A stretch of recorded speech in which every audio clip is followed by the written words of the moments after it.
You are now listening to the Cinema Scholar podcast.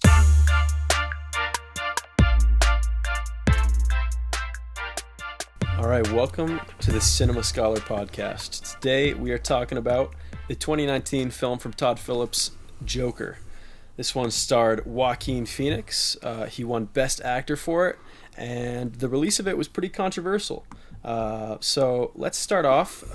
My friend Matthew here. Hello. Get your initial reaction to this movie. Well, I mean, right off the bat, you mentioned it, Joaquin Phoenix. I feel like this was, his movie through and through, award season, just the movie itself. I mean, it pretty much is almost entirely on his shoulders. I actually watched a lot of Joaquin Phoenix movies after this, and didn't realize, like, he basically plays some version of this in, like, everything he's in. Yeah, he plays the madman. He's over and over. just kind of a lunatic. In that movie, You Were Never Really Here, he also, like, lives with his mom and just, like, kills dudes. Not taking anything away from him, because obviously it's, incredible performance, and not taking anything away, but that's just kind of like the pocket he lives in, and he does it really well, and, like, all the respect to him. But I feel like you can't talk about Joker without first talking about Arthur Fleck, Joaquin Phoenix, Mm-hmm. We saw this together for the first time shortly after it came out, I guess. But I guess we kind of all have the first time where we saw it in theaters, and then we both watched it individually afterwards. So we're kind of doing first take and then second take. Mm-hmm. For me, like, the first time I saw it, I don't think I fully appreciated it. Mostly because of how much I love the other people that have played Joker and how much I love the Batman movies and comics. So, like, when I first went in, it's hard to shake the Jokers that you liked in the past. So for me, it's like Heath Ledger is the best by far. Right. And then, like, I watched so many Batman cartoons, so, like, Mark Hamill was the other good Joker to me. And it definitely, you have to, like, put those aside when you're watching this, because you have to be ready to, like, enter a totally different world with this movie, because it's not a superhero movie. It's pretty much the antithesis of that, in that it's like this really fine character study of the origin story of the Joker, being Arthur Fleck in this case. Right. And it's also, I don't know, it was kind of, I guess the first time we saw it in theaters, it's hard for me because I was trying to place it in, like, the arc of, like, the Batman story. Right. Whereas you really don't need to do that for this, which is a whole nother topic about whether or not, the Batman, the Bruce Wayne was needed in this, but we'll get into that later. So on your second viewing, you appreciate it more, you thought? Way more. Okay. Way more. I was the opposite, bro. Oh no. Why? I think it was hard to. What were your first thoughts on this? Like, when you first saw it in the theater?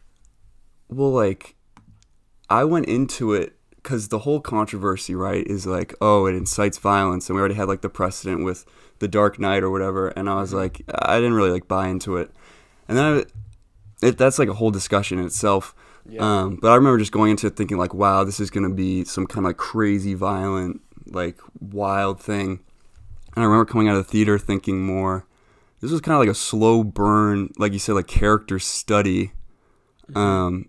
But I don't know, on, like, second viewing, I think because it's really hard to put yourself in the mindset of, like, the first time seeing it and all the twists, because I feel like this movie really kind of hinges on this, like, shock value of, like, the violence. Oh, yeah. And the whole thing with Zazie Beetz, like, not actually being like, with him or whatever. And I don't know, just, like, going into it knowing that, like, I was looking forward to those points, but they just, like, didn't have the same impact. I don't know. I guess that's true. We're gonna be torn, bro. I already know. I know. Well, because, okay, obviously, if you're listening to this, we're going to talk about spoilers, but when he shoots De Niro, the first time, that shocked me. Crazy. Like, I was like, holy Nuts. shit, that was a crazy moment in the movie. Obviously, I knew that was going to happen again. It was still powerful to me, obviously not as powerful as the first time you experienced that. But I feel like, obviously, the first time around, like, if watching any movie, it's just the shock value that gets you. And then when you watch it the second time, you're able to, like, kind of look at it a little more closely and study. I guess for me, it was more the performance of Joaquin that I was, like, really focusing in on, like, every little thing he did. And the first time, you're just trying to get used to the story. Yeah, My problem was I thought like too much about it, and then it started like falling apart in my head to some degree, because it does. I don't know. I will get into some of the more problems, but I agree with like, I don't know. Joaquin is like crazy. Like he's actually shirtless a lot in this movie also. Yeah. And you just see like his spine, like when he's at his locker. Didn't like losing that weight, like didn't want to lose it, didn't think it was necessary for the character. And he just did anyway. I think he did anyways. Wow. I think it was effective. I mean, he's just like creepy looking. Oh yeah, the first time you see him, his like with his rib shirt off cage is when he's like pulling the shoe, like he's pulling his clown yeah. shoe. And the way his back is contorted is like, dude, It's creepy, I don't know, man. He looks like an insect or something, like just kind of gross. And like like half the role is physical, between the like laugh, the like painful laugh, like because of his condition, and then just because I was thinking about, you never see him sleeping or eating, I don't think, the whole movie. Which is usually, I don't know, maybe we just like take that for granted. Other movies where you usually just see like a dinner scene or something once, but like he never eats, never sleeps. Yeah. And it just like fits with the character. Well, yeah, I mean, like, I don't know, because part of it is like, okay, he's clearly slowly slipping into this like downward spiral of insanity, but then the part where he first commits like a purposeful killing, like he kills the 3 dudes on the subway, which I love that scene. One of my favorite scenes, and those douchebags deserve it. Yeah, absolutely. But when he kills Randall, Big Randall, Yeah. Big Randy, when he does that, he's off his meds. So it's like, did he just become the Joker because it's this loony that's off his meds all of a sudden, or is he like slipping into this? Right. Well, okay. Because on second viewing, like my whole thing with him just as like a protagonist, and this might get a little like theoretical, in terms of just like him being an active protagonist where like all the string of events like come of his actions, kind of like fell off for me a little bit, where a lot of this stuff is kind of circumstantial, where we like originally, I love it because we see like what he wants. Like we know he wants kind of the attention, recognition. There's like a father figure element to it. And then like he kind of goes off, he kills those dudes on the subway. But we don't see him like really make like a conscious effort to either like get on the Murray Franklin show or something like that. It kind of happens where like someone posts a video, it ends up, and he just gets a call. And there's like this weird thing where I feel like if more of his actions were intentional, he would be a lot like scarier. Like if he kind of knew that he felt like the tension in this city and was like, yeah, all it takes is kind of like a spark to set this off and like a revolution will come to be. I feel like that would be a lot more, I don't know, like dynamic as a character, as opposed to him just being like, oh yeah, I did this and like I didn't mean to be political or anything. I just like killed those dudes and this is like what happened, you know? It's kind of like the squirrel from Ice Age. If that's what I thought of, where like there's a reason he's not the main character, because he just kind of starts things and things happen, you know? I don't. Maybe that was their attempt of being like, look, he's just so insane that he doesn't even care about the insanity that's happening around him. He's so in his own world. Yeah. But I agree. I think it would have been scary if he like saw the chaos. I mean, he kind of explains that like he kind of has a worldview like that when he's talking to Murray Franklin at the end, where he's like, you'd step over me on the street if I was dead. Right. Like you don't care about us. You don't care about the other guy. Mm-hmm. So I don't think he's totally nice voice crack. Thanks. Oh, that was tough. On just like a. I don't think I'll cut it. No, don't cut it. Nothing's getting cut. I don't think he's totally disconnected. Right. But I think maybe, I mean, obviously his big microphone is the Murray Franklin show. Like that's his way to get his message out. Yeah, it's his platform. But that happens totally just by like dumb luck. Yeah. Because he followed Sam Morril. Shout out to Sam Morril. Yeah. Love that cameo. It's fucking nuts that he's in that movie. Gary Goldman too. He was in it. Yep. Some good comics in there. But it's just like, I don't know. Maybe that part isn't too believable, but okay, here's the thing. Because it feels so gritty and so real, I feel like at points I forget that this is a comic book character. Mm-hmm. And you buy it. So there are what? Like you buy like the things that are happening because it's like such an unrealistic setting that even if and it's a little like coincidental. yeah, it feels like early 80s New York. And that's kind of what they make it out to be, even though obviously it's Gotham. But like, yeah, it feels so like brutal and real and just the drama that you forget it's a comic book character that has some sort of like zany backstory, Yeah, you know? and that's definitely a cool part of it, and it's like a really cool approach to just be like, we're gonna take the Martin Scorsese like aesthetic and apply it to like a comic book movie. I don't know if it's how much of it is like comic book to you, because to me it's like could this have just been like a deranged guy in New York in the 80s, and it's just like a guy. Like, how much of the Joker do you feel is like really in this? I mean, there are certain parts that like when you watch the cartoons or like read some of the comics, like you start to kind of connect the dots. I mean, the whole beginning, maybe the first like hour, you really didn't need to know that it was the Joker. Like, again, it would have been like everyone kept talking about Taxi Driver and how it's so much like Taxi Driver. And it kind of is. Like, you could just buy it as a drama thriller and be like, this is still captivating enough, at least I think so, that I would watch it even if it wasn't associated with DC and the comics. But, okay, here's the thing. And this received, like, a lot of mixed messages. Like, did they even need to have the kind of DC Batman canon that they had in there? So like there's a whole scene where they show Bruce Wayne's parents dying, and like, you know, it seems almost unnecessary. And apparently I don't have any like quotes from this, but apparently Joaquin didn't want those DC references in the movie.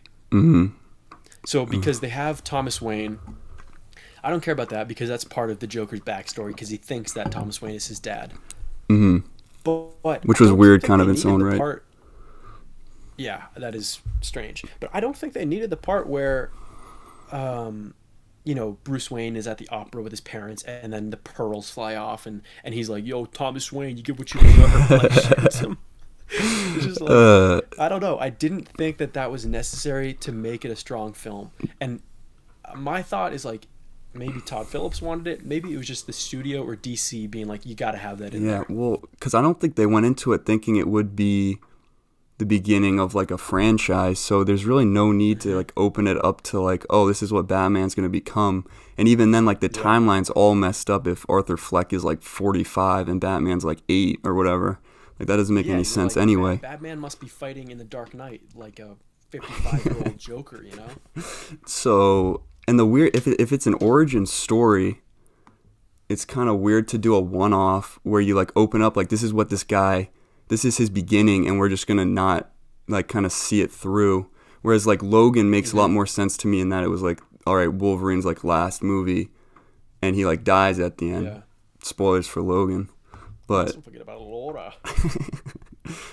Exactly. So that I don't know, that kind of threw me a little bit too, where Logan's the same thing where they like inject kind of the Western kind of tropes into the superhero like archetype, whatever, but as like a last movie and like a send-off, as opposed to this being an origin story. I thought it was like a weird take, and I don't know if like the whole Thomas Wayne thing, like it really could be, it's almost like they took a story and then just put like into the characters like the DC people. Like could have easily just been like a deranged guy. Thomas Wayne is some like rich CEO man that you know, like his mother worked for, and like that would be that. Like the fact that it's Thomas Wayne really doesn't change the character or anything if it's just like a closed off like narrative.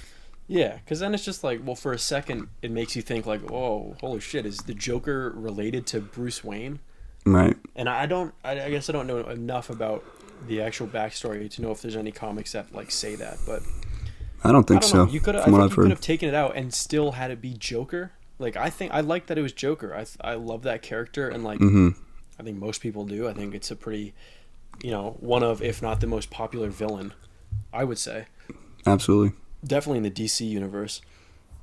So it's like I care enough about that character that you don't need to add the little origin story snippets. Well, it would either be you do that, like you take him out completely, or because like the Joker and Batman are kind of like connected where they're like opposite sides of the same coin, where maybe you do more Batman and you do like an origin of both of them or something like that. Would be kind of an interesting take, which is like really the Dark Knight is that just more from the like perspective of Batman. Because I've heard, you know, like from this movie, like Batman became Batman the same day Joker became Joker, which is kind of an interesting take. But that's true. I never thought about it like that. It is also weird that like the Wayne family just like came out of a movie theater while there's just like riots in the street. And I don't know where they were walking towards. They're just going down an alley. Like, I don't know. The story is that Thomas Wayne like knew a shortcut or tried to get away from the chaos or something. Should have taken the the back movie, door, just bro. This way, and it's like, also, and like, then just some random guy. Like, we're supposed to understand that you're the most like affluential people in this entire city, right? Doesn't have a security detail. Like, you don't have security, or in a city that's clearly going to shit. Yeah, you know. I don't know. I don't think they really needed that. They could have taken that out. But hey, what are you gonna do? What are you gonna do, man? Okay, here's another thing. Please. So, the Batman trilogy, directed by Nolan, obviously the most highly regarded. I think that's the most incredible superhero film ever made. Like those three. Even though I rewatched the last one recently, not that great. Not as good as I remembered it. Yeah. Pretty cheesy. But besides that, the first two especially, I really love. And I think a lot of people, after those happened, they were like, these redefine the superhero genre. Because Christopher Nolan took superhero movies and the superhero genre, which were so usually, you know, way too kitsch or like way too playful. And then he forced people to take them seriously because he made them into like these really impactful thriller, drama, you know, really powerful films. And I think in some ways Todd Phillips did that with the Joker, in the sense that he showed that a comic book character as crazy and wacky as the Joker can carry its own film as a comic book character. I think that's pretty cool. Like that people love or care about these characters or know enough about the character that an entire character study can be done on that one person without the theatrics of a traditional superhero film, even the theatrics of a Christopher Nolan film, and it still garners an audience. Yeah, I mean one of the biggest audiences. That's what I'm saying. Like it was such a huge film, and I think there are so many obviously the Joker's a huge one, but I think there are so many other characters in the DC universe and Marvel, if they stop being so, you know, clean Disney about it. You know what I'm saying? I think people would care enough about characters to want to see a gritty backstory of a character that's clearly pretty deranged. Yeah, I could see it. I mean, I wouldn't be surprised now that this is like the financial success that it's had, that there will be copycats to some degree. I don't know if they'll pull it off in the same way. I don't know. Part of this too is like I almost feel like they like pushed it too far, where it almost like took itself too seriously. Where at least in like the Nolan Batman, there were like moments of levity, even like dark comedy, where like I'm gonna make this pencil disappear kind of thing. Where this, I mean, it's kind of centered around comedy, but there's just like, I don't know, it's like so brutal to some degree that like, I don't know. I think that's supposed to be one of the great ironies of the film, is like he's a clown and yet it's so dreary and so depressing throughout the entire movie. And he's a clown, and then he tries to be a stand-up comic and, you know, fails at both. Okay. Let me give you my biggest problem with him was that like the whole like not as active as he could have been thing. And then my second problem, and this is where we'll get into some of his spelling, is like that's the best part of the movie. If you break down his character, just like obviously very flawed, a lot of things going on with this guy, but really like I don't think you could tell me like he has any strengths where I could be like there's nothing like admirable about him. Like if he was like actually funny in some way, I think that would give him a little more like leeway with me. Like I can imagine if he was like actually a stand-up and maybe he was funny, but like in a really dark way, where like his jokes didn't really work on like upper class like hoity-toity people, but like he killed it with like the like garbage union workers or whatever. Dude, I think his first joke on the Murray Franklin show is hilarious. About the drunk driver killing Yeah. the kid. Well, like in that vein, but like That was brutal. yeah, but like in that vein, but like actually funny and like delivered well, where you can be like, all right, this guy actually might deserve a shot. Like he has some talent or something. Because I don't know if there's ever a point in this movie where like, yeah, this guy's like got something going for him, which maybe is the point, but like No, go ahead. I just think it's like the difference between like sympathizing with him and just kind of like pitying him and being like, damn, bro, like you're not helping yourself, and like Arthur. but like That's my it's frustrating for me. That's my biggest like gripe with the movie is that after watching this, it makes the Joker so much less intimidating as a villain. Exactly. Because he has way too much of he's like a wounded puppy throughout the entire thing. And you're right that like we basically are led to believe that he's not bright at all. But throughout the comics, throughout the cartoons, and throughout the live action movies, like he's this like brilliant mastermind villain that always is a step ahead of Batman. Mm-hmm. And it's just like, dude, Not this guy. Arthur Fleck. I mean, this guy, you know, I don't know. He just never ever believe. I mean, he's got like debilitating mental issues. Yeah. But not ones that you'd be like, this guy's gonna be crazy, like a crazy villain. Right. He's not like maniacal. This guy's just this poor guy. Yeah. He's I like to say he couldn't take on Lego Batman, much less actual Batman. And like if you imagine him in like Injustice, yeah, it wouldn't happen for you. Oh, man. But I think there would have been like, yeah, seriously. There's like a lost opportunity in that, like he could have been like a V for Vendetta, like V kind of guy that like has it all planned out, and you have all the dominoes lined up. Because you feel like the tension in the city with like the garbage everywhere, and there's just like screaming in the background every time he's at his apartment, and they do all this work with like the soundscape to you just feel like everything in the city is gonna explode. And if he intentionally set that off, like he would be so much more badass than the guy that says like dress casual with like a Z instead of an S. And you're like, eye contact good or whatever he says. When he's taking notes of Gary Goldman. yep, let me bring him up. Sexy joke's always funny, always. That's the the best Z one by far. He spells sense like the like monetary sense instead of like SENSE. And like part of it, because I mean we can get into what you think about like the commentary, like what the message of this film is. But like, you know, they have the whole thing. First of all, we get it. Like, everyone calls him a freak. And it's like, we can see this dude's clearly off. Like, we don't have to have every single person in his life be like, bro, you're, like, weird. You're, like, a freak, dude.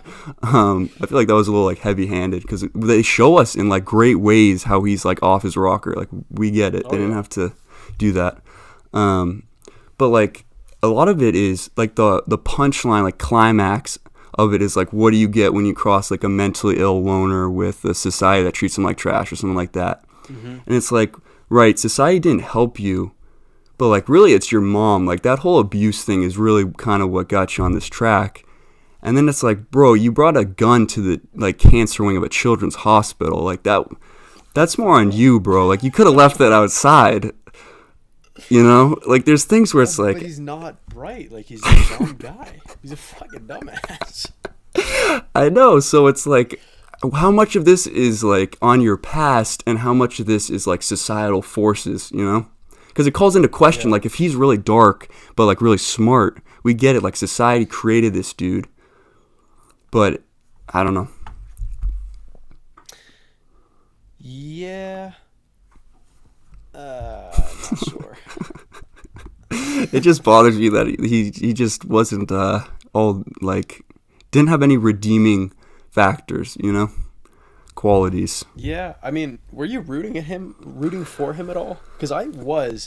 I mean, again, the big thing is like I came out of this feeling like it was a good movie, but he's not like I didn't want to know that part of the Joker's history because when I watch the Nolan films, he's so like intimidating, he's so freaky as a villain because he just seems like this wacko that just like nothing can really like break through him because he's just so I don't know how to describe what Heath Ledger did, but he's just, I don't know. I feel like, again, the backstory took away from the actual character. So maybe I'm agreeing with you more now about the fact that it might have been more powerful if it wasn't even the Joker, if it was just set as a sort of Taxi Driver film. Right. You've seen Taxi Driver.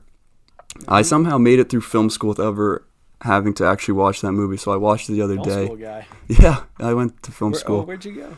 Oh, Emerson College. It's gotten me great places in the film industry so I've far. never heard of it. Yeah, me neither. So I actually watched Taxi Driver and King of Comedy because I was like, yeah. Oh, that's the other one. Yeah, people always say, I haven't seen that one, but I've seen And it's Taxi like, Driver. listen, like the aesthetic things, but like also, like King of Comedy is basically this guy who's like hell-bent on trying to get on a late night show. He's like an aspiring comedian. So you can see the parallels already a little bit there. But the difference is, like, Robert De Niro in King of Comedy, like the whole movie basically surrounds him taking like more and more extreme actions to get on the show. So you have kind of this like build where like Arthur Fleck is kind of like, he kills some dudes, like has the like fake dream thing with the girl down the hallway. Zazie Beetz. Yeah, and kill some people again, and it's like there's not as much like focus, which like fair enough, he's like a scatterbrained dude, but I would appreciate a little more. I mean, Taxi Driver doesn't have like a great like narrative structure, but I think it could have helped a little bit, maybe not. Yeah. I don't know. See, I know a lot. I know he won Best Actor, but a lot of people did critique his performance here. I know, like, I was reading a review that said basically his performance, Joaquin's performance, was so just like left and right, like scene to scene, he was so drastically different. Yeah. But I like that about the character. I don't even know if I agree with that though. That's I Like don't left really and right, either. how? Because I feel like there's only one scene where the first time the detectives approach him, he's sitting outside the hospital. His mom's inside the hospital. He is a totally different person. Shout out to Shea Wiggum. Yeah, love that guy. Loves hamsters. Yes. It's my favorite scene of all time. But if you rewatch it and look at that scene, like the whole time he's wacky, he's a little off, and then all of a sudden the detectives question him, and he's so straightforward. He's just like, oh, I'm waiting for my mom. Like, get out of here. Like, yeah, there's no, that's all true of a sudden actually. his character disappears, but I don't know if that's And then he part runs of into it. the door, bro. Yeah, I know. But then it's back to, back to typical Arthur. But I don't know if that's part of it. That like maybe he is I mean a man like that, he's got to have some sort. I mean, of if he's like personality schizophrenic or disorder. something, Yeah. like that was He Andrea was so or whatever. calm and collected all of a sudden when the cops were talking to him. I also don't understand why the cops even had to be in this movie. Like I get like, all right, they're investigating a crime, they believe it to him, but like they don't. To me, they don't really add like any stakes per se. I mean, like chase him around, and then they get like beat up on the subway. But okay, that's the other thing, is that he's chased by the cops before he goes on the talk show. right, why would they let him on there if he was How would like? that ever happen? I mean, No. if they're chasing a guy they think committed triple homicide, they wouldn't just have Quadruple two if you include his detectives. mom, because they might. Yeah, but they don't know about that. I think they do. Maybe she died of the cause of death is asphyxiation from Arthur Fleck. The worst way to go. Oh man, can you imagine? Okay, but what I'm saying is that like this guy ran from the cops. The cops, I guess, they said that they were in like critical condition because they got mobbed on the train or whatever. Yeah. But then we're supposed to believe that he just like calmly, collectively just went into the studio and was like, "Hey, I'm here to do the show." Yeah, he And did. there wasn't any police presence that were like, "Hey, take Arthur Fleck." You're like low-key wanted right now, bro. He's on the biggest talk show in Gotham right now. Bro. Yeah, Like, that's. I don't know, I thought that about part was that a too. little iffy. Well, then you just take the cops But- out of it, you know, and then you won't have to worry about it. I mean, I did like the scene where they were going through the train cars. And he pulls the gun out. That was funny. I love that. I I thought saw that a was video really where the insane. guy that like was breaking down like man chase scenes in movies was like, yeah, you probably wouldn't pull out your gun in like a crowded No, subway. probably not. Especially when they're all on their way to a riot against the establishment, against the police and the government. Well, it's weird because do they include the police in that, or is it like more a class thing? Because that's for me where it got like there was never a thing about like authoritarian. Was I it? think they when Thomas Wayne when he first meets Thomas Wayne in the bathroom, Mm-hmm. before he gets into that building, there's a scene where they're beating up the cops, and the cop jumps over the Right. barrier. Yeah, that's true. So I think they just clump in the police. I mean, but also throughout the Batman arc, we know that cops are intertwined with like the mobsters and the villains. True. I mean, No even Commissioner in the Dark Gordon in Knight this movie. trilogy. Wow, that's probably good. Commissioner Gordon and face off with Arthur. Gary, my boy Gary Oldman. Speaking of the bathroom scene too, I love how Thomas Wayne just punches him like in the face and then just walks away as like a pat on the back. I don't know if you remember. Yeah, that was pretty brutal. But it was kind of just like really casual, and he just like man. took it, and it was like, all right, I don't know. That was right on the kisser. It's weird. He gets beat up twice in the matter of like maybe half an hour, right? Just the kids beat him up with for the sign for some reason. Like I'm not sure what they had to gain I think from that that. was just a stretch to be like, look at this loser. Like, this guy sucks. The whole world hates this guy that even kids would steal his sign and then beat the shit out of him. They're just like, yeah, beat his ass. He's nothing. I guess it's like an ego stroke for these kids. Yeah, I don't know. No, that's the thing. They hammer it home that like this guy sucks. He's a loser. He's a freak. He's weird. Yeah. And you're like, we get it, bro. He's a clown holding a sign. Like you don't have to do that, you know?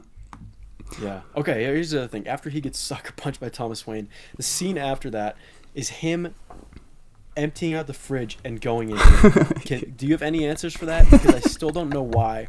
And to me, just saying he's a loony is not enough reason to be like, oh, that's cool. Oof. That's why he ripped out his fridge and sat in there. Well, I can give you like one of these like BS film interpretations, which is like sure. Go for it, part of Tommy it's guy. like half of this movie is kind of like, oh, dude, but it's like symbolism, so you like think it's deep, but you don't know if like that was actually their intention or it was just like circumstance. For me, because I started noticing towards the end, there's this shot of him in the elevator with the dude like screaming. Do you remember that on the bed, and you don't hear it? He's in Arkham Asylum. Yeah, and then I don't know. I don't know where that is like relative to the refrigerator thing, but they're like pretty close together, and I feel like it was like to get a sense of claustrophobia, almost, where he's getting like tighter and tighter, and like the world's collapsing in on him. Or he was just really hot, Cool shit right there. really hot, and just needed a cool This guy needs cool. Okay, fridge. here's You don't do that, here's my bro? theory. Please. Only a couple times a week. So I was listening to Lawrence Sher, Larry Sher, boy. as he goes by.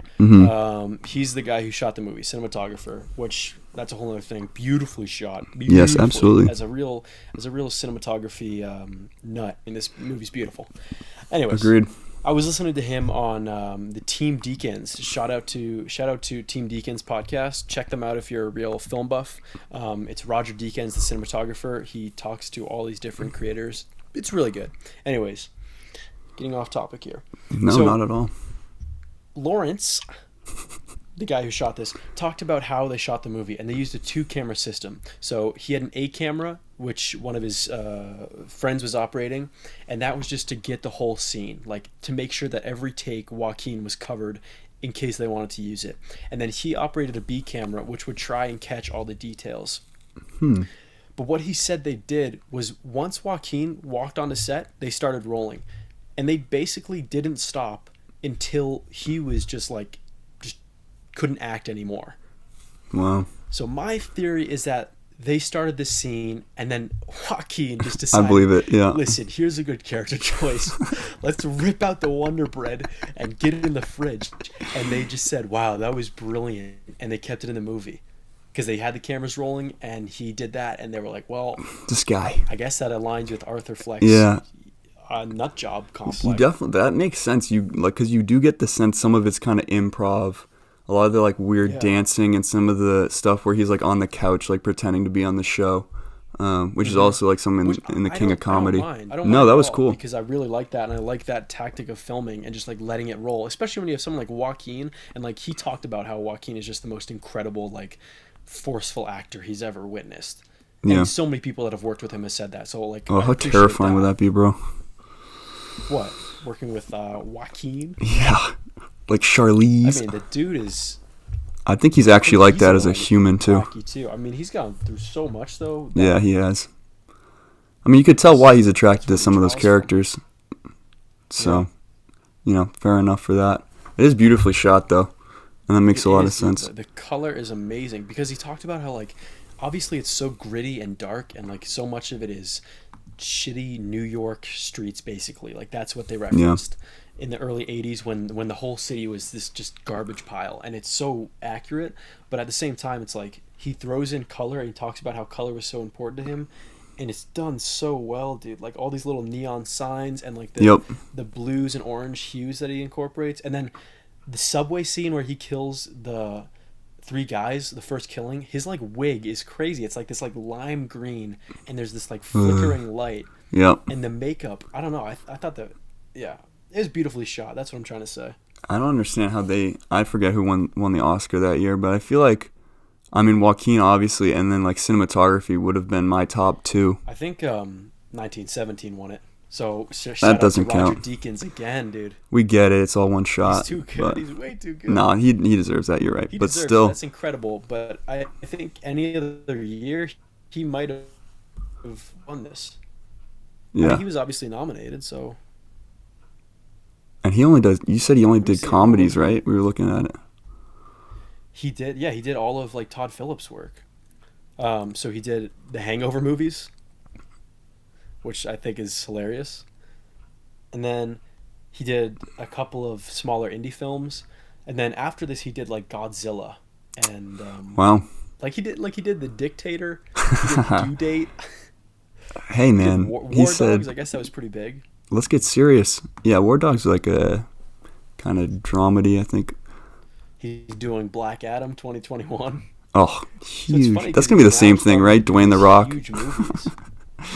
Yeah, pretty much. It's gonna be Dwayne the Rock, but like basically as Joker, like same intensity. Yeah, I don't think you can't say enough about the cinematography for this movie. But the Well, that's score, for sure, Dom. you're telling me, the score did win an Oscar. Okay, that's a Good whole luck pronouncing that lady's name. Yeah, Hildur I don't know how to. Guðnadóttir. That's my one and only attempt. Congrats on your Oscar. Really cool use of music, In though. case they're listening to this, Yeah, she will. Trust me. Larry Sher, if you're listening, I love you, and let me work on one of your films, please. Or Roger Deakins. We'll tweet at him. Deakins won the Oscar, so Deakins is the goat of cinematography, man. I love that guy. should have had him on this. But score was very cool, especially in terms of. I mean, I think mostly the intention of score is to kind of give you a look into the emotions of the character, and I feel like I don't know. There's like a bass drum kind of like low rumble, like alternating notes that happens a lot in this. That's like, it's a great way of building tension. And specifically one of the scenes that he's like, after the murders, he goes into that like random bathroom and just like balls out for a little bit. Does his Tai Chi? Yeah. And like does this weird dance in the mirror, and like you have like the Yeah. orchestra swells and stuff, and you just kind of like Yeah. get it, you know? It's weird because there's like some great like non-verbal moments in this movie, and then just some of the dialogue is like so on the nose that you're like, you could like, there's so much subtlety, and then there's so much like just like direct stuff. But the score is definitely a cool part of this. Yeah, I had mixed feelings about the score. Whoa. I don't know. I feel like pretty crazy, huh? Well, I don't know. First of all, Gary Glitter. Let's talk about. Okay, that for a well, second. that's not score per se. That's part of the That's score. I mean, it's soundtrack. not Is the that part? Does original that score, count? it's part of the Because soundtrack. I'm on board with you if we're talking about the Gary okay. Glitter thing. What I'm saying is the transition. Yeah. When he goes down, his big hero shot of him going down the stairs, kicking and dancing, and it's Gary Glitter, which, first of all, weird choice. And then the song ends, that moment ends with the cops hey Arthur, and then he's like hip thrusting, like he's like just like hip thrusting, and then it just sharply cuts into Dude, like that's the violins of the score. Yeah. And it was way too awkward. And maybe that's the point, is that this guy's awkward, the score transition is awkward, but I was just like, no, that doesn't work for me at all. Right, because if it was like a comedy, it would have been funny, but like they set it up where this is like a serious movie, and you just came out to like a high school football walkout song, and you're like big reveal moment, and these dudes are just watching you dance on the stairs. Yeah, that was a tough choice. What would you have gone with instead? Off the top of your head. For score? For that song where it's like his bat. Because this is also after he kills Randall, and like the best scene of the movie with Gary, the little man. Yeah, I love, Definitely my favorite scene in the movie. Probably like Empire State of Mind or something like that.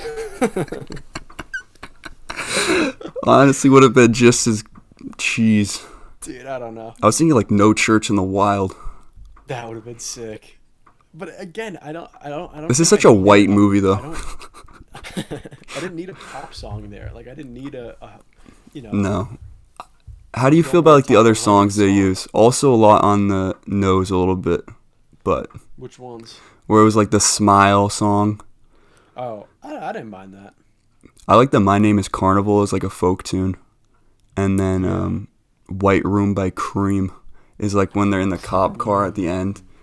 That was a cool song. It would have been cool, like, I guess because the Gary Glitter's like probably of the time more or less. But there's no excuse. There's really no excuse for that song. Oh my god. That actually like threw me for a loop. I remember being in the theater and hearing that and being like, what is this, bro? Like, what the hell is happening?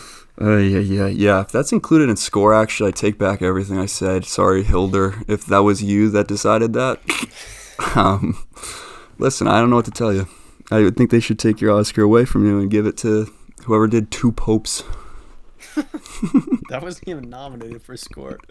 Nah, it definitely wasn't, but that's okay. 1978 should have won. What have we talked about? Robert De Niro. I like him a lot in this. I think De Niro. He didn't like phone it in. He had like some great mannerisms of like the talk show host. He's such a good actor that every role, I mean, he's one of the actors like Joaquin who you just kind of believe that he's the character. Yeah. Except his character, like, he roasts his son. And he goes like, yeah, my son, I don't know, it was like Tony or something. Yeah, the not so bright one. He's talking about the garbage strike. He's like, where are we going to get our garbage from? It's like, bro, you just called your son. Yeah, you're right. And he just, I don't know, he just roasted Arthur quite a bit. Which, is kind of the point, but like, if you're a talk show host, I feel like you don't do that. Especially I don't know. Psychotic I guys. I believe that he was like, he knew how to handle someone even as extreme as Arthur. Like Arthur just admitted to murder, and he was still able to like keep it light, but also. I love that, dude. The crowd just like booed. Yeah, he's like, I can't believe I killed those 3 guys.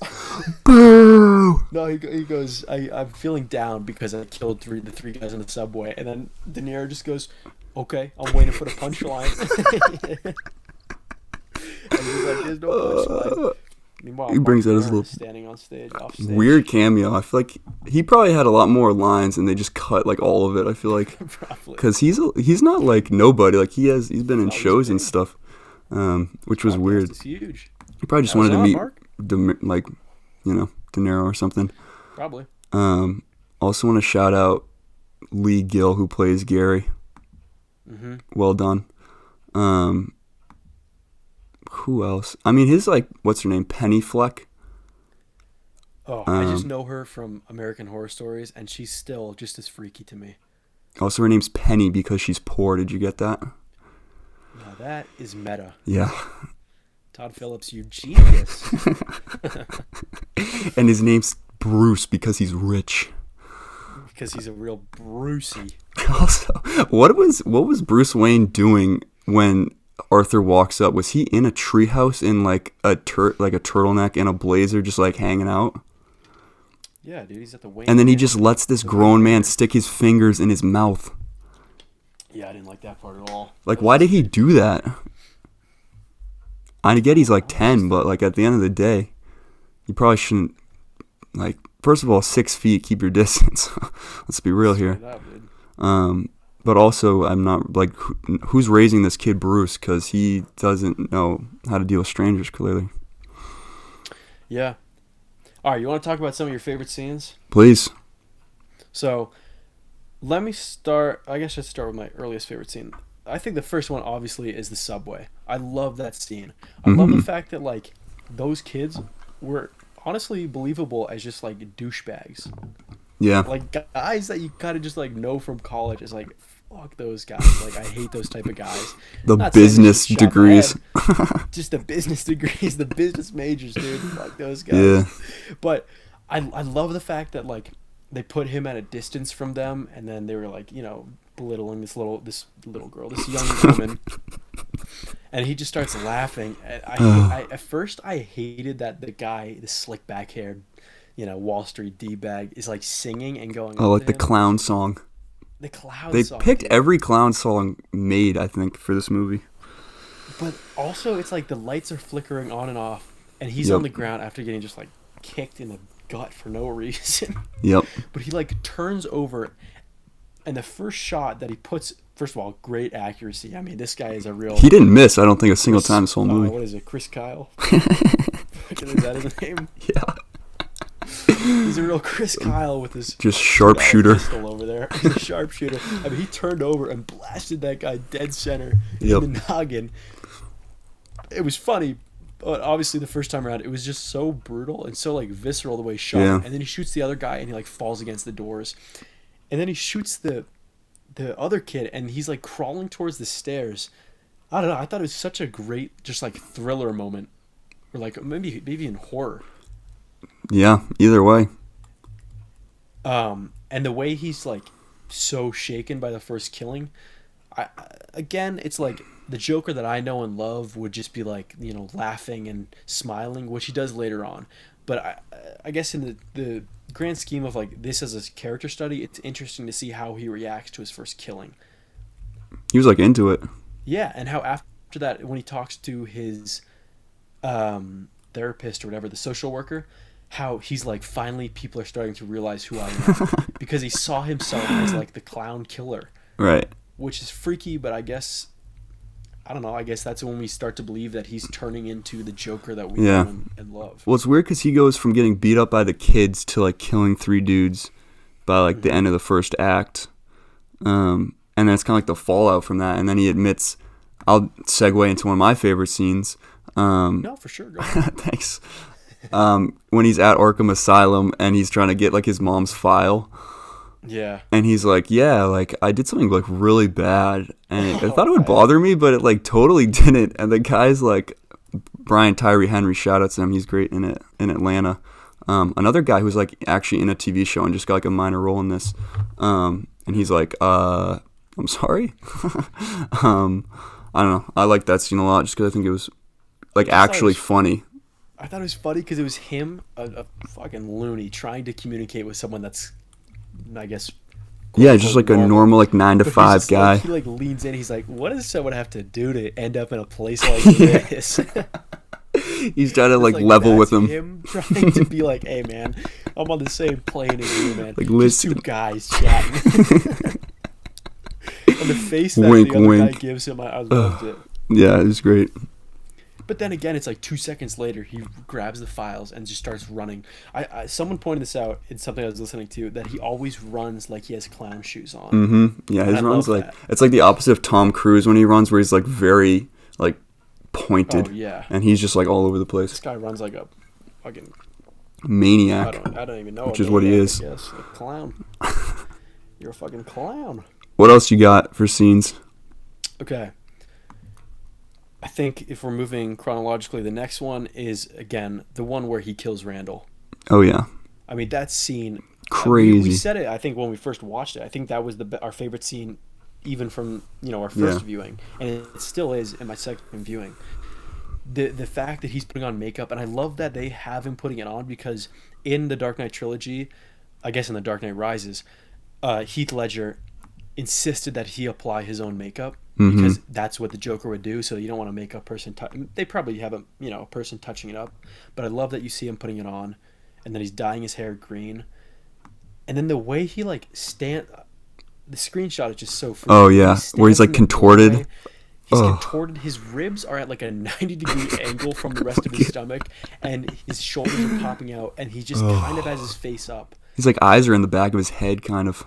And Randy's just like, oh, we wanted to check in on you. And he's just like, yeah, definitely, that's smart. You should do that. And then he just stabs him in the neck. He goes, I forgot that he stabs him in the eye too, which made it so much more brutal. Well, and he bashes his head in like 12 times. Oh yeah. Which to me, like the sound of that was so like visceral. And like imagine like if he planned that whole thing, you know? Like he's so like spur of the moment. Oh yeah. Where if he like set them up somehow, where he's like, oh yeah, like my mom died, like maybe I can come see you guys or something. Here's the other thing: he didn't know who was at the door, and he still grabbed the scissors. Yeah, he grabbed the scissors. That's a good point. Actually, I didn't think about that. He probably thought it was the cops or something. He probably thought it was the cops, or was he just like, I'm crazy now? I'm gonna. He has such like a thirst for killing. Was he just like, whoever comes through this door is dead? I don't care if it's Zazie Beetz. That would be the only one that might survive. I know. Although some people think he killed her anyway, so. Okay, well, I guess I shouldn't have skipped over the part where he's in her apartment. That was freaky. Yeah, that's the big reveal that you realize. It seems so obvious the second time that it was fake, but I definitely didn't think that the first time. But like, it's like she should not be. She has no business being with this guy. Yeah. Well, okay. The first time we saw it, and he like pulls her in after a rainy day and like kisses her, you're like, all right, this is bullshit. A guy like that with a girl like that? You kidding me? No chance. Not a chance, dude. Please leave some for the rest of us, Arthur. But then, like the dark comedy that comes with Gary not being able to unlock the door. I love that. It's crazy, dude. Arthur, what have you done? Arthur, can you let me out? Like behind the stool. There's a line that Arthur Fleck says something like a Cockney accent. Also very strange. Oh yeah, that's true. He mocks him. What a dick move, Arthur. Yeah, that guy's like kind of crazy. The funny part is that after he murders and he's got blood everywhere because he just fucking massacred this guy, is then when he has his big stare scene. So like we have to believe that he had to take all the time to like wash all that blood off his face and body and then reapply all the makeup. It also as if he wouldn't be like, shit, I got it all fucking messed up. Yeah, because it has a sick shot of the blood splatter like on his face. He had to get that shot, end of the day. But yeah, that also implies he had to paint over everything. And that's when the Gary Glitter song comes on, right after the best scene of the movie. It's a bit of a head scratcher, but also that scene, two of my favorite lines. One where he goes, "Yeah, my mom died. I'm celebrating." It's pretty funny to me. And then when he opens the door for Gary, he goes like, "Skedaddle, get out of here," or something like that. Like so casually, like they just had like dinner or something. Well, he just goes, also says, "Skedaddle." He also says, "You were the only one that was ever nice to me." Well, yeah, that's. So it leads you to believe, like, okay, well then that's why he didn't kill him. Yeah, no, I get it, but I just like the way he said "skedaddle." And it shows that he has like a conscience, to some degree. Because he only kills bad people, I guess, when you really like look at it. Right? I guess. I mean, yeah. I don't know if like it's always so confusing to me because it's like I'm referencing Heath Ledger and Mark Hamill and Jack Nicholson. I didn't like that Batman at all, but whatever. he was in a vat of like acid or something that made him. That's his backstory. Yeah. So, but he's more like a gangster as opposed to like a psychopath. Yeah. What's up, gangsters? Gangsters, what's up, guys? Anyways, McLovin is Joker. Okay, moving on. Please. This is just a brief shot that I really loved. Mm-hmm. Shout out to Lawrence Sher, dude. You're awesome. Anyways, it's when De Niro and Mark Maron come to check in on him in the dressing room, and then he's like, "Can you introduce me as the Joker?" That trailer line. Shouldn't have been in the trailer. Then he sits down and the camera starts low and slowly moves up and you hear a slight click and then the camera slowly hovers over him and you see him with like a gun to like his throat, to his chin. Yep. It was just one shot, but I thought it was so well done of like, I think it's one last shot of the director being like, okay, let's let the audience believe that he's actually going to kill himself. Even though they tease that like the whole time. Yeah, and you can see him practicing it on the couch in his home, which is another freaky part of the movie. Yeah. Where he like plays the tape of someone else entering the Murray Franklin show and then pretends he's there. Yep. And like, you know, And shoots the wall. I don't know if that's the same one, but that might have been earlier. One. Smart guy. That's a funny one. That's when he's dancing and he's like, I don't know, he's imitating him being in a club or something. He's like, hey, you're a really good dancer. He's like, I know. And then he shoots the wall. This is the guy that's going to take over the city, man. Out here? Dude, who's to say? And then the Murray Franklin show. My boy's big premiere. Big break. It's just, I don't know. I love this whole scene. Not as much as the Randall killing, but this whole scene. Mm-hmm. Maybe it's just because you have Joaquin and De Niro. Like, hard to beat that. It's hard to beat. Like, they're so beautiful in their acting. That sounded fucking stupid. But what about in their folks at home? Person. In their just person beautiful too. People. But after he makes the drunk driving joke, and then the lady next to him is like, "Oh no, you can't say that." And he just turns and smiles. Like, I don't know, it's so funny. He like has a persona where he starts talking like, "Oh, don't say that, Murray." Yeah, he starts saying Murray. I didn't like that at all. Yeah, I don't know. Maybe I love He was a little bit off his rocker at that point. Yeah. I like the thing is like the image that sticks in my mind is the like wide shot of him shooting Murray, where like people say, "Oh, there are a lot more violent movies in this," like and then they bring up like Deadpool or something like that, where like there's obviously like arms being cut off and like blood spurts or whatever.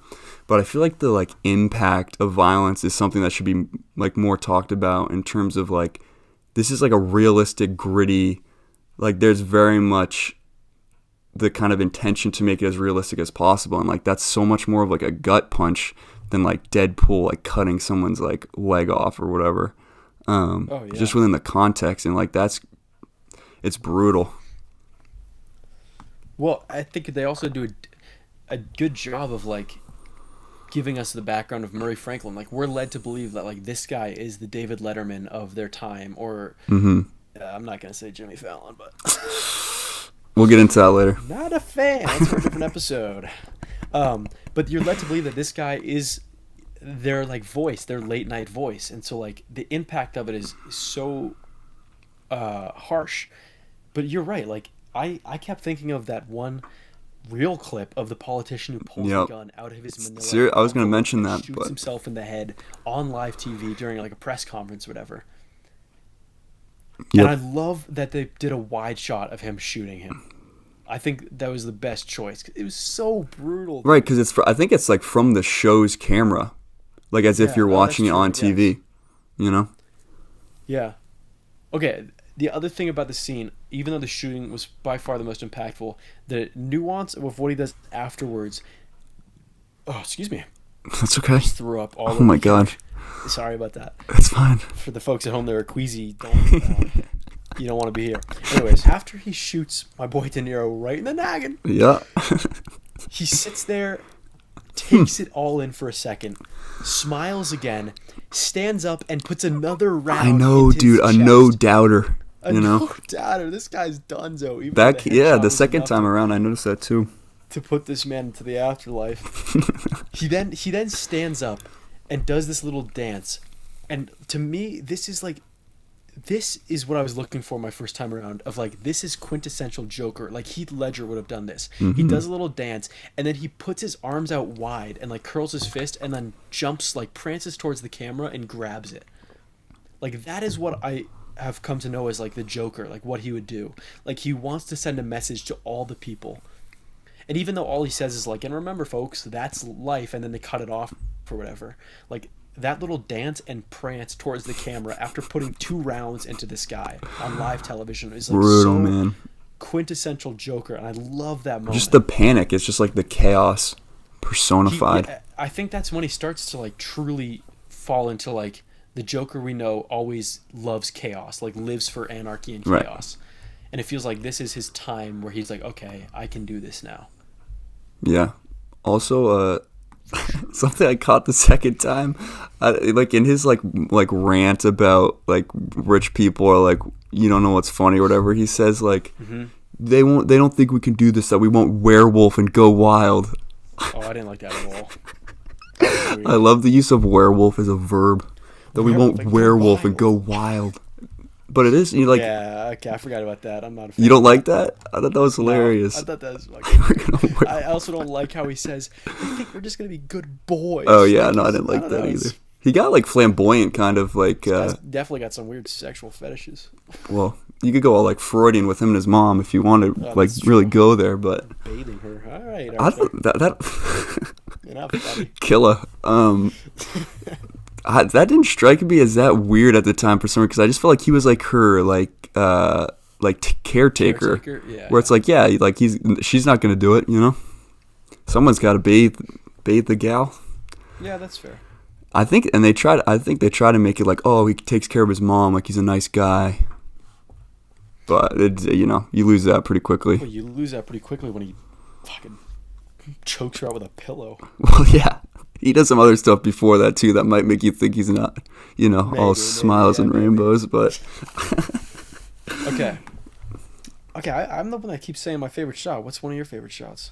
Because I have one more, okay, and it might be the same as yours. no, I had the weird contorting when he's talking to Randall.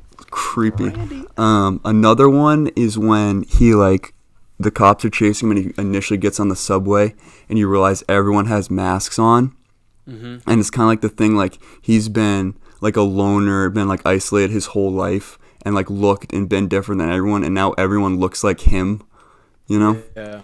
And that was like a cool character moment that I thought was just it is like the V for Vendetta thing, kind of with the use of masks and like It's seriously like the Guy Fawkes. Like all of a sudden Yeah. we're supposed to believe that. And I do. I really like that moment too. But it's like, okay, it's just a different version of the Guy Fawkes mask, where like it is the symbol. All of a sudden, a clown is the symbol for revolution in Gotham. right, because Thomas Wayne called them a bunch of Right there. clowns. Yeah. So, you know, So there's a lot of clown and like there's like mask symbolism, you know. no one said clowning around. I was kind of. We're gonna werewolf and clown around. I was hoping that De Niro would be like, "Are you done clowning around?" and then shoot him in the head. Well, that's another thing, dude. Like I mean, this is up to interpretation, but I don't know if he's like when he's waiting behind the curtain, like what his mindset is. Like I think he probably was gonna kill himself, but he just got fed up with like getting bullied on live television. It was like, nah, I think I'm gonna kill my idol right now. But if he Yeah. came in planning that, because that's like the thing that makes everything go berserk. Mm-hmm. And if you hit, I mean, the whole like mentally ill loner is kind of like on the nose. If I feel like if you had a better line there, you know. Yeah. Another critique I saw, and I don't know how I feel about this, is that Arthur was this like really a hermit almost. Like he lived his own quiet life and barely talked to anyone, even when he was with his like his coworkers at the clown show or whatever. Yeah. You know, the scene where he laughs when he's walking out of the room and then immediately stops. Oh, that's a when he great turns the shot. corner. I love That's that a great shot and I didn't mention incredible that. by Joaquin. Yep. But people were saying that like this guy's clearly an isolated reject. Like if he got a shot to go on live TV, like he could barely handle stand up. Would he have like would he be coherent enough to like have this great speech, like rallying call to all the rejects of Gotham to be like, why are you treating us like this? Or would he just like, you know, because we're Laugh. also led to believe that, yeah, his laughing condition always occurs when he's in the worst possible situations. And you would think if Yeah. he's on live TV in front of his idol, like that's when he would laugh. I Right? thought about that, but I feel like I don't know, and they might not have pulled it off, but I got the sense that it was kind of like he had become the Joker and kind of like lost that and had like the confidence because he was all in his makeup and his like outfit, and it suddenly became like he wasn't him anymore, and he like shed the old Arthur and became like new, because like he did laugh a little bit, and I was like, he probably should be laughing a lot more. Like that was this whole shtick earlier. I don't know. No, I do agree with that. And I mean, that's what I love about the Joker. Is the point is when he's wearing that makeup, he is the Joker, and he's not Arthur Fleck anymore. He's a symbol. I think maybe, I don't know, maybe for me the transition between Arthur to the Joker wasn't strong enough. Well, because he kills the dudes like really early on, where it's not a gradual shift so much as it's like there's a pretty big gap. He's so impulsive. Yeah. And he says, like, he doesn't say he's like a revolutionary or whatever. He's just like a guy, which I don't know if like is empowering or is like, again, like it's the Ice Age squirrel thing. Keep going back to it. Because if he, like, what if he just took credit for it? He was like, yeah, bro, I started this and I'm going to do it some more, and then shoots him in the head. Dude, I don't know.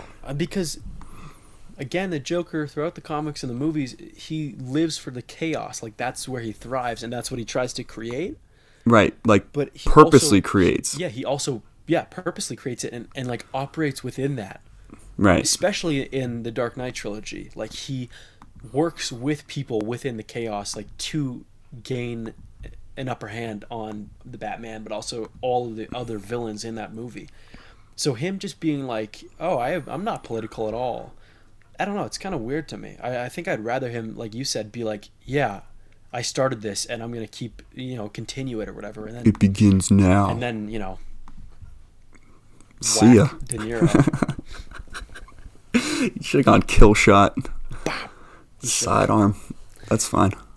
Okay. My last, right towards the end of the film, and maybe, I don't know, maybe my favorite shot of the film is when he's in all the chaos, when all the mobsters and the, low class of Gotham are surrounding him, cheering him on after he's gotten in the accident, and he stands up on the hood of the cop car, and then he puts 2 fingers from each hand in his mouth and realizes he's bleeding out of the mouth, and then he takes it, and the camera is slowly panning, and I think it's crane shot with him as he slowly takes his own blood and smears it on his face to create the Joker smile. Yeah. To me, that was a good way to like signify like, okay, this is the era of Gotham that we know from all the movies and the cartoons. Right. Really cool. I agree. It was very cool. It's so cool because like the imagery, right? Like, and it's all like, oh, the blood of the revolution is now making me smile kind of thing. But I also wish like he just had like a genuine smile. Where it's like, no, now it's not an act. Like, I'm genuinely, like, been released, and this is, like, my catharsis, and I'm, like, actually he now. He does have his little cathartic dance. Yeah, well, he dances a lot. He sucks at that. On a scale of 1 to 10, what do you give Joaquin's moves? Joaquin, like a 3, dude. I mean, he's great at Tai Chi. From what I can tell, his moves are mostly Tai Chi. And I've seen that being done in the public park quite often. He could be like the Kung Fu Panda where they like figure out how to direct fireworks with Kung Fu. You know what I'm talking about? Are you familiar with that? I think that's 2 or 3. I forget which Kung Fu Panda that is. I haven't watched those. Well, listen. Only the first Get one. on it. Yeah. Shout out Bill Burr. He should have been in this. Oh, he should have, bro. With all the comics in it, I would have loved to have had him. That would have been mad funny. As the Joker, Tommy Wiseau. Throw him out there. Let's get a petition going to shoot a full Joker movie with Tommy Wiseau. Just reshoot shot for shot remake. There's also a guy in. Oh, it's Harvey Keitel in Taxi Driver. Do you remember what he looks like? Kind of. If not, look it up because it's Tommy Wiseau, bro, and he talks like him. He has the long black hair and he wears like a wife beater. And oh yeah. If that's not fate, I don't know what is. That's like the classic picture of him giving the finger guns to. Yeah. Or not the finger guns. He gives like the point to De Niro. He's hilarious, man. I love him in that is movie. Tommy Wiseau. Yeah. What else? I want to mention, I don't know, I mean, we kind of talk about masks in terms of, like, symbolism. Obviously, like, mirrors are a big thing, like, reflection, like, oh, I'm so deep, and, like, I make my makeup and all that. Something I noticed was, like, the use of stairs. And this is something you and I did when we worked on this little project called Delivery. Using, Delivery, Tricycle Films, nearly 45,000 views. Let's get that up to 50K soon, guys. This podcast is literally just to promote that. I had to mention it. Don't shit on my acting. I was young and foolish. But yeah, so looking at like basically height and like relative to, I don't know, you can do the whole like heaven and hell thing basically. But so Arthur makes his first murder is like in the subway. He's down, but then he goes up. So it's like an up moment. He feels good about it. You know, he's like running up. Before, like in the beginning with those like huge flight of stairs that now like tourists take pictures at, he like drudges up it because his life like sucks and he's in like the monotony of life. And it's like tough, but when he kills the dudes, he's like hopping up and he's all like exhilarated. And then when he finds out about his mother, he's like reading the file on the way down the stairs, and he like stops and he's like, "Whoa, my whole life is a lie," and everything. And then when he becomes, I'm trying to think, when he becomes the Joker, he's on his way down, like going back into the subway, and you see like he's now, I guess, like stooped to that level, but he's like fine with it at the end of the day, you know, because he goes down the stairs when he's doing his like dancing jazz business. Oh, well, the other thing is like with that scene, like in his mind, he is at his high point. Like he's going to the show, he's kind of coming to terms with who he is, but he's also going down. So like maybe the symbolism there is that he thinks he's moving up, but in reality he's actually stooping even lower. Like he's sinking into this horrible path of becoming the Joker, but he's so deranged that to him his downward movement is the start of, you know, right, because he's like just delusional. The Joker. And it's kind of because he at the end of the day he gets what he wants. Like he's on the Murray Franklin show, but like the circumstances are so much not what he imagined, which I think is really cool. Like when you talk about like an act 2 break, like around like a low point is like you give your character what they want, but it's not what they need, which I think they kind of like fulfill. They kind of lose it in the middle because we don't really see, he's not like actively going towards what he wants all the time. But like I think they really stick that when he's like on the show and he's like done it to some degree. But you know, at first he's imagining doing stand up and instead he shoots the host. So, you know. Yeah. I see, that's where it was weird because I was rooting, like I had no problem with him shooting Murray Franklin in the head. That's Murray Franklin, bro. Right between the papers. Oh god. Because we kind of are led to believe that like Murray Franklin is his idol, is Arthur's idol, or even to go as far as to say like he's his father figure. Yeah, absolutely. Because he doesn't have a father, and all of a sudden this suave, you know, like talkative, likable, lovable guy, as in Murray Franklin, invites him on the show. But it's his realization that his idol is there to make fun of him, like brought him there just to bully him. Is why I'm like, I don't care that he got shot in the head. Like it's still an impactful moment, but I'm kind of on Arthur's side here. Yeah, no, I kind hear of like you. he must be just another Hollywood scumbag. And he is. Hello? Yeah, sorry. Just thinking about how I felt about Murray Franklin for a second there. And like, yeah, he's. Anyways, what's up with Maleficent? Why did that win any awards, huh? Did it? No, it got nominated, I think. Oh, jeez. For best makeup and Get out of here. hairstyling. All right. Well, I mean, I'd give it that. Probably. I didn't watch it. Of course, you watched it. Man. I didn't. I'm just saying from the Angelina Jolie and her like spiky hair or whatever. You know, we never even introduced ourselves. You said I was Matt. Well, guys, if you're this far into the podcast, about an hour or so in, the only people that are listening are gonna know who we are. That's all right for the generations down the road. That for the enthusiasts, find treasure. Yeah. My name is Steven, and this is my best friend Matthew. And Hello. We're film nerds, guys. We love a good film jocks, picture. more like. We're film jocks. See a moving picture. High school, a moving picture. We love a good Nickelodeon. Okay. A little double feature. A little matinee double feature. The Sharon 8. Got any absurd final questions or thoughts to throw out there? Oh, dude, we have another. I could go another hour. Jesus Christ. I do have questions. Okay. I mean, we didn't really talk about the ending. like the ending that's like the tagged on ending where I feel like, first of all, could it have ended just with him on a cop car? Yes, and it should have. Yeah, I'm kind of with you on that. And I'll die on that hill. Take that to the bank. Well, because the whole thing with like, I'm thinking of something funny, what is it, blah, blah, blah, you wouldn't get it.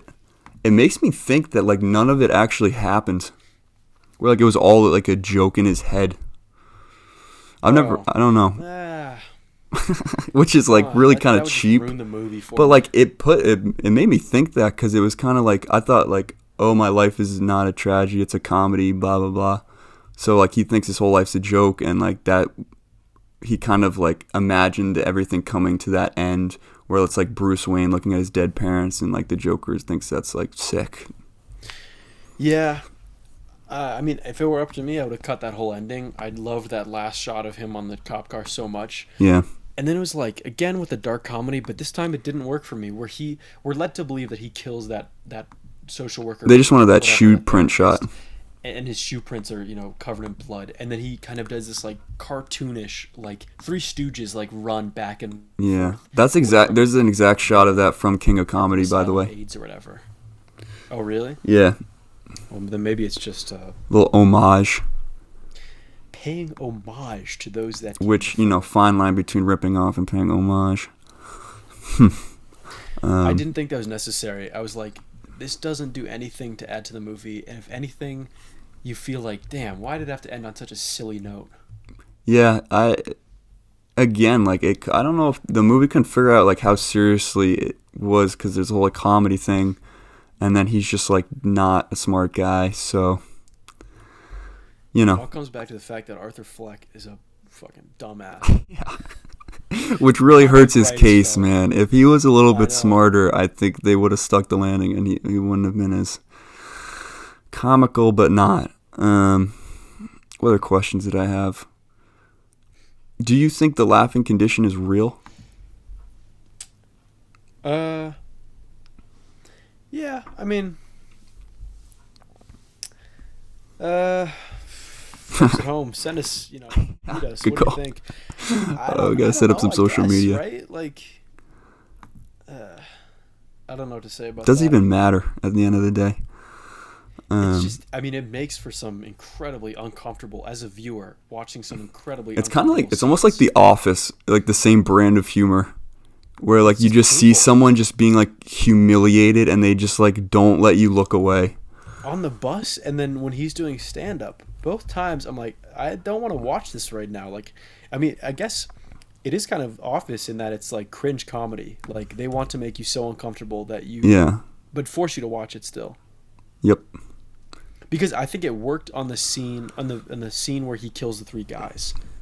Yeah, I think it worked there. I mean, the stand-up is brutal, but it definitely works.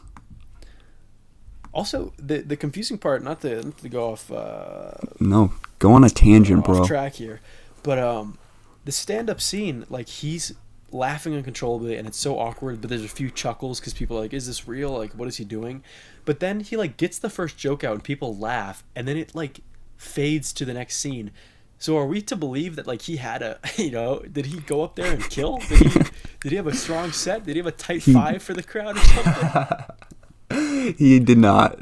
Like, He had a loose five. He had a loose Very five, but, loose. like, he like ends on him smiling and the crowd laughing, and I'm like, there's I no think way. it could have been in his head, bro. The Maybe. whole thing. Well, but the Zazie laughing. Beetz was there. Well, that was in his head too. Maybe. Probably. No, she's a real comic fan. Well, maybe. She could have been there just by chance. I don't know. That was weird, though. I think if he was actually funny, that would have helped a lot. You're like, all right, this guy's got a couple good one-liners. Like, give him a chance, But, like, Murray just bullies him, and you're like, you're not giving him a chance. I think that's a good joke.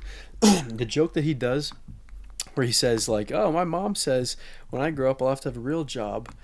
Well, not anymore, Mom. I'm a comedian. Who's laughing now? And no one laughs? Like, that's kind of a... You think that's meta, bro? I think it's pretty meta. It's weird. I hate, like, in movies when, like, a joke's supposed to be funny, so they have an audience laugh, but, like, in a vacuum, it's not really that funny.